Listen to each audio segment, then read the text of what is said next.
Ó Mãe Santíssima, intercedei por nós para que possamos bem compreender os ensinamentos de vosso Divino Filho, nosso Senhor e Salvador Jesus Cristo, e as explicações dos pais da Igreja.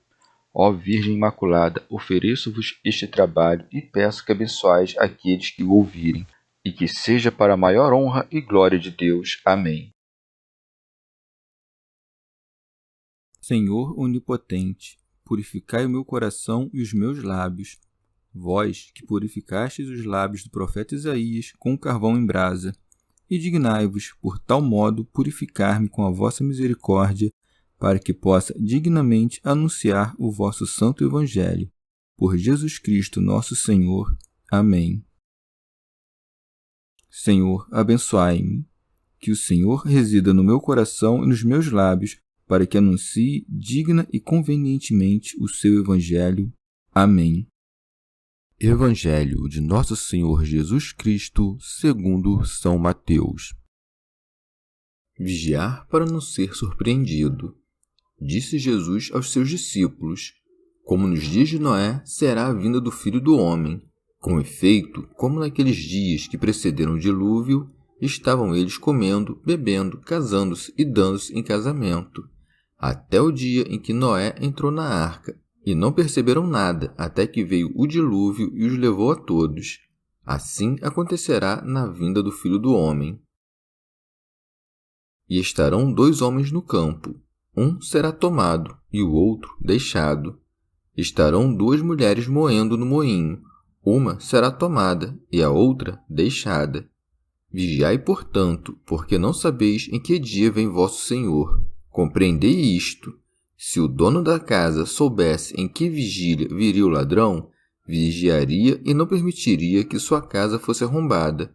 Por isso, também vós ficai preparados, porque o Filho do Homem virá numa hora que não pensais. Comentários dos Pais da Igreja. São João Crisóstomo. E para que compreendas que não é efeito da sua ignorância o que cala acerca do dia e da hora do juízo, aduz outro prognóstico quando acrescenta: como nos dias de Noé será a vinda do Filho do Homem. Disse-o, dando a entender que virá repentinamente e de surpresa, quando muitos estiverem se divertindo. Isto também diz Paulo: quando os ímpios disserem paz e segurança, então lhes sobrevirá uma destruição repentina. Pelo que acrescenta também aqui: com efeito, como naqueles dias que precederam o dilúvio, estavam eles comendo, bebendo. Rábano Mauro. E não é que aqui se condenem os matrimônios ou os alimentos, segundo o erro de Marcião e de Manes, pois nos primeiros estão estabelecidos os apoios da sucessão, e nos segundos os da conservação da natureza, mas repreende o uso imoderado do que é permitido. São Jerônimo. Pergunta-se, no entanto, como se disse anteriormente: levantar-se-á nação contra nação e reino contra reino, e haverá fomes, pestilência e terremotos em diversos lugares. E, ao mencionar agora as coisas futuras, são ditas coisas que são indícios de paz. Mas há que se ter em conta que, depois das guerras e de tudo que devastará o gênero humano, seguir-se-á uma paz curta, que prometerá novamente a tranquilidade em tudo, para que seja provada a fé dos que creem. São João Crisóstomo. Ou haverá libertinagem e paz àqueles que insensivelmente estiverem ordenados para isso. Por esse motivo, não disse o apóstolo: quando houver paz, mas sim paz e segurança, apontando para a insensibilidade daqueles, os ímpios, assim como dos que viviam no tempo de Noé, uma vez que os maus se entregavam à dissolução, mas não os justos, que viviam constantemente na tribulação e na tristeza. Com isto, dá a entender que, quando vier o Anticristo, apetites indecentes terão aceitação entre aqueles que, em seu tempo, forem homens iníquos e que desesperarão de sua própria salvação. E por isso põe um exemplo que vem muito a propósito neste caso. Quando, pois, construía-se a arca, Noé pregava no meio de todos, predizendo os males futuros. Mas os homens maus, não acreditando como se não viesse mal nenhum do futuro, entregavam-se à licenciosidade. E uma vez que as coisas futuras não são cridas por muitos, ele as torna críveis pelo exemplo das passadas.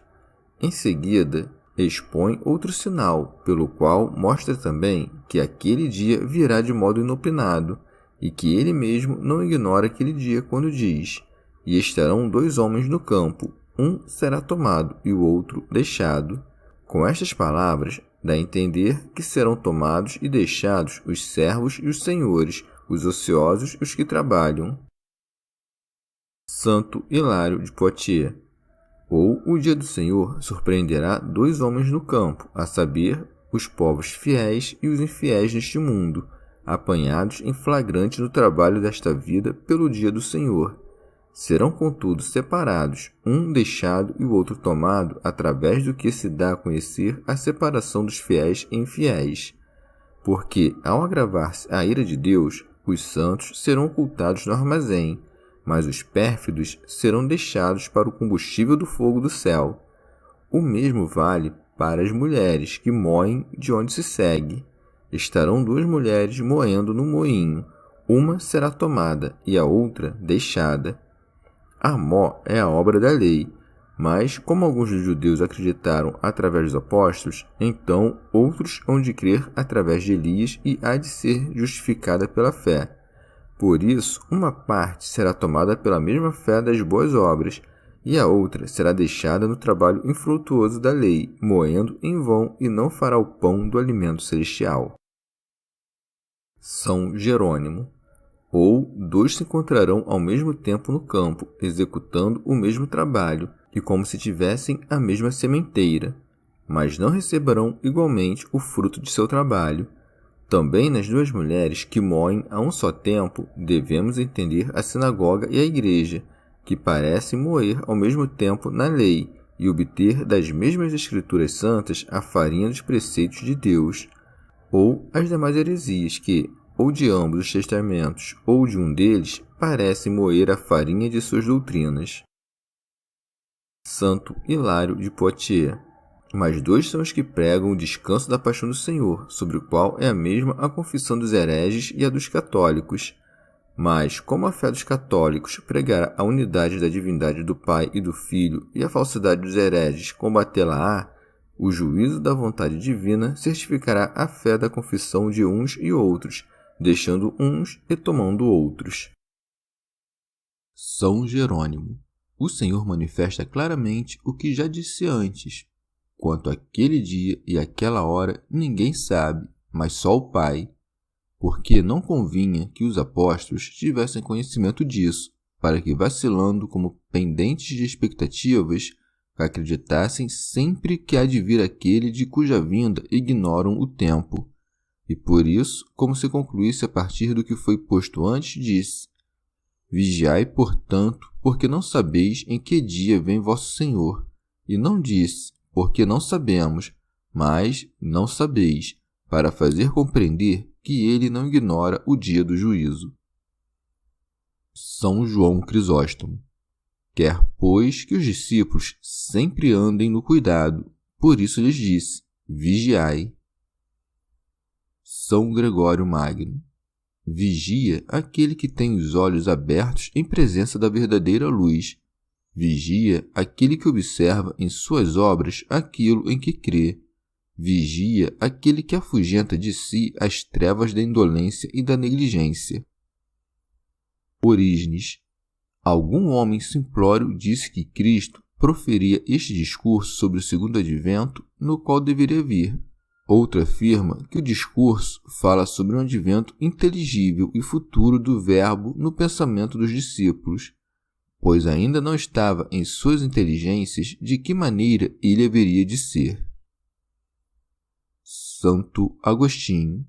Não disse vigiai tão só aqueles aos quais então falava e que ouviam-no, mas também aos que viveram depois daqueles anos, e a nós mesmos, e aos que viverão depois de nós até o seu último advento, porque isso concerne a todos, de certo modo.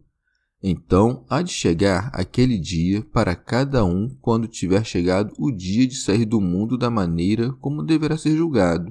E por isso todo cristão deve vigiar, para que a vinda do Senhor não o encontre despreparado. Pois neste dia encontrará despreparado todo aquele que, no último dia de sua vida, não estiver preparado. Orígenes. Pois todos são mentirosos, seja os que declaram que sabem quando terá lugar o fim do mundo, seja os que se vangloriam de saber o fim de sua própria vida, o qual ninguém pode conhecer, a não ser iluminado pelo Espírito Santo.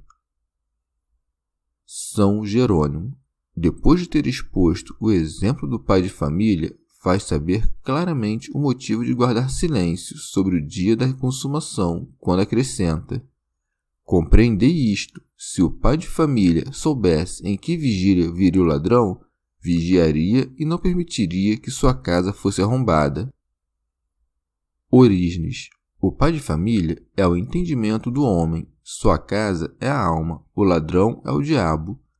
É, pois, inimigo o discurso que não entra pela entrada natural na alma do negligente, mas como quem mina uma casa, destruindo primeiro certas construções naturais da alma, isto é, o intelecto natural, e entrando pela própria fratura, saqueia a alma. Algumas vezes, alguém encontra o ladrão no próprio ato de cavar e, prendendo-o, lança-lhe um discurso contundente e o mata. O ladrão, por outro lado, não vem de dia, quando a alma do homem aplicado está iluminada pelo sol da justiça, mas de noite, isto é, no tempo da malícia permanente. Se alguém estiver nesta noite, é possível que, mesmo que não tenha a força do sol, pelo menos seja iluminado com algum brilho da palavra, que é uma lâmpada. Permanecerá ainda agora na malícia, mas tendo um propósito melhor e a vigilância para que um tal propósito não seja minado. Ou no tempo das tentações, ou de qualquer calamidade, é quando o ladrão, sobretudo, costuma vir, querendo minar a casa da alma. São Gregório Magno. Ou o ladrão mina a casa sem que o pai de família saiba, porque enquanto o espírito dorme sem ter cuidado de guardá-la, vem a morte repentina e penetra violentamente na morada de nossa carne e mata o senhor da casa, a quem encontrou dormindo. Porque, enquanto o espírito não prevê os danos futuros, a morte arrebata-o sem saber para o suplício. Ele resistiria ao ladrão se vigiasse, porque, precavendo-se da vinda do juiz, que ocultamente arrebata as almas, iria ao seu encontro pela penitência, para que não morresse sem arrependimento. Por isso, o Senhor quis que a última hora ficasse desconhecida, para que sempre pudesse ser um perigo, de modo que, não podendo de forma alguma prevê-la, preparemo-nos para ela sem interrupção. Por isso segue dizendo: por isso também vós ficai preparados, porque o Filho do Homem virá numa hora que não pensais. São João Crisóstomo. Com isto, parece confundir aqueles que não põem tanto cuidado em guardar sua alma quanto em guardar as riquezas que esperam um ladrão. Chegamos ao fim de mais um dia de comentários da Catena Áurea. Muito obrigado por ficarem até aqui, que Nossa Senhora derrame suas graças sobre nós e até amanhã. Jesus,